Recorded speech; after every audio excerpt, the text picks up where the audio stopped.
So we've seen some of your public comments, especially on Twitter. You've been critical of certain aspects of the Clinton campaign.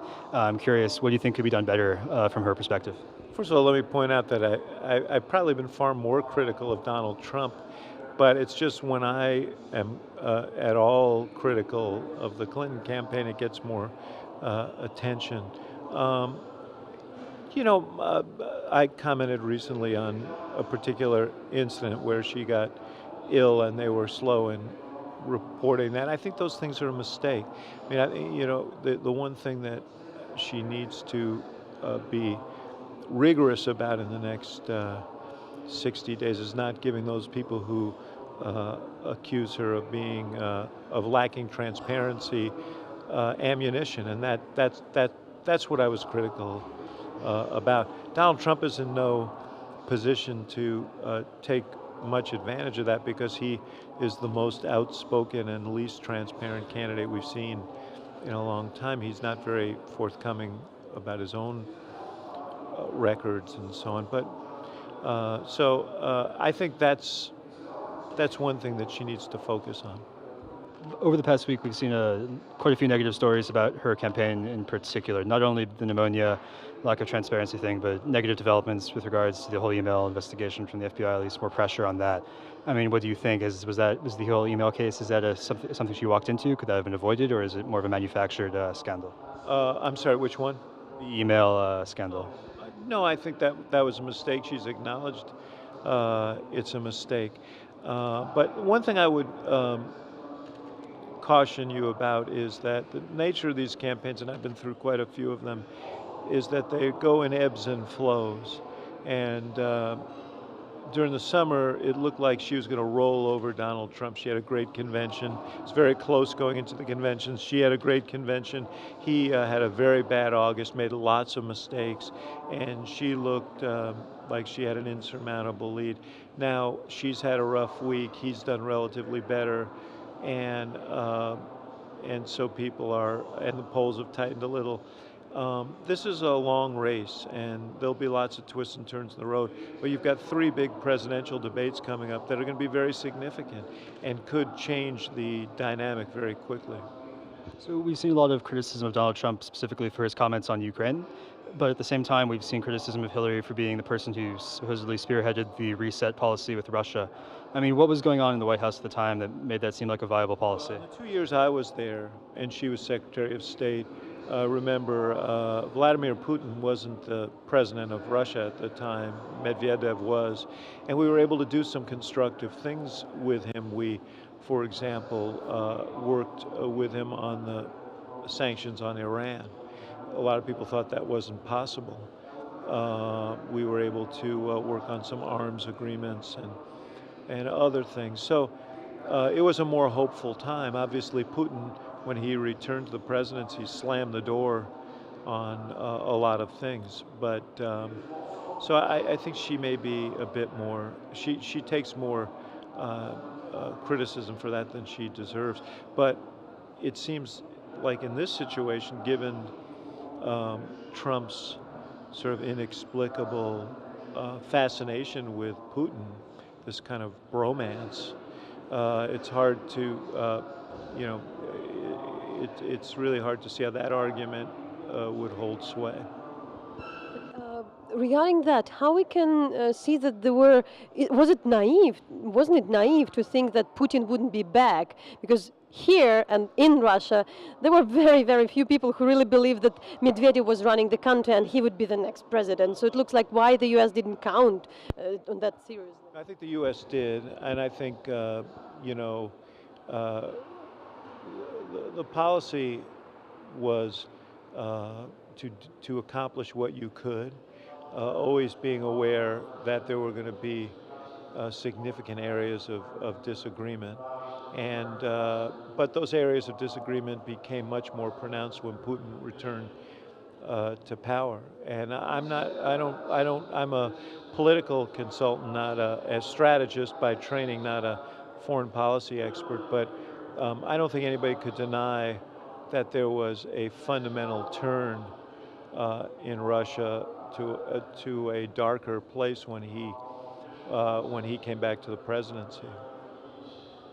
Obama is, if we speak about the Obama legacy today, especially in foreign policy, it's like inaction is the something, the biggest thing which is said. We're speaking about the, crossing the red line, not crossing the red line in Syria with the chemical weapons, and nothing had been more or less done that way, and the consequences are very, very grave, like very grave today. So, what would be your answer that to this notion that in foreign policy, Obama failed with being inactive, and it kind of the vacuum was full with what we have, ISIS and everything else. Yeah, well, I would see it somewhat differently. I see him as a person who almost single-handedly put together international sanctions against Iran that led to an agreement that pulled them back from the brink of obtaining a bomb. I see him as the president who rallied the Allies after the invasion of Crimea to put together very, very tough sanctions against Russia that have brought the Russian economy down and has been a force in trying to keep those sanctions in place. I see him as the president who brought the world together around a climate change agreement that many thought impossible, including China and India, countries that were deeply resistant. I see him as the president who brought, we had almost 200,000 troops overseas in active combat when he became president. He wound those situations down. Obviously, you have the eruption of ISIS, and that's required some retrenchment there on our part. In terms of the red line, um, the issue was chemical weapons in Syria. Those chemical weapons, everyone agrees, were removed. So there may be questions about the approach he took, but the result is pretty clear. And I think at the bottom line, you have a president who is, America is better respected today than the day that he walked in the office. And you said like that, not about strategy but political consultancy. The debate today is that establishment is bad, establishment, it's all anti-establishment. How you manage with this start of Obama as somebody coming more or less out, we end up when such anti-establishment mood is so strong, and he more or less hasn't reached, and this is becoming so popular. In the end, he could be succeeded by somebody as from the establishment like Hillary Clinton. I don't know how much of a student of American polling you are, but he's the he's probably the most popular figure in American politics right now, and he's leaving office as popular as Bill Clinton left office, as Ronald Reagan left office. So he's a popular figure in America. It is true that across the world that you have a anti-establishment mood that has a lot to do with economics, that was exacerbated by the crisis that he inherited when he walked into office. So, I mean, I think that's a serious problem, and we're going to have to deal with it. People feel like the political system has been unresponsive because of all these wrenching changes in the economy and other developments globally. And so they're, not just in America, but all over the world, they're turning to these populist kind of autocratic figures. And that's something to be concerned about. So one more question regarding Clinton. Yeah. So we've seen a number of scandals emerge, at least alleging regarding the Clinton Foundation, specifically alleging that Hillary was taking money, the foundation was taking money while Hillary was Secretary of State in a way that was sort of pay for play. Viktor Pinchuk, sponsored this conference, gave millions, as did a number of Russian oligarchs, and that's where a lot of the dirtiest allegations sort of come from. I mean, how do you view it? And also, it just seems, from her perspective, to create such a foundation and take money from those people. I've said consistently that it only, to me, becomes pay for play if you can say what the play was. Speaking at a conference or having a meeting is not pay for play. Pay for play is where there are material policies that were affected or actions taken by the State Department when she was there as a result of any donations. And no one's made that case. And until anybody does, it's less than meets the eye. And Mr. Trump has his own exposure.